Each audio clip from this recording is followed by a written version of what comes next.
कि डगर डगर बीच गोकुला नगरिया, हाँ हाँ गोकुला नगरिया बधैया बाजे,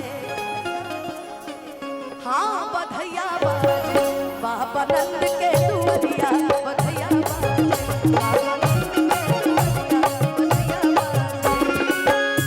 बोली लो तू ना भैया डुमराव से बहुत सारा आशीर्वाद पुरस्कार हमार बड़ भैया डगर डगर बीच गोकुला नगरिया, आ गोकुला नगरिया बधैया बाजे, हाँ बधैया बाजे बाबा नंद के दुआरिया बधैया बाजे।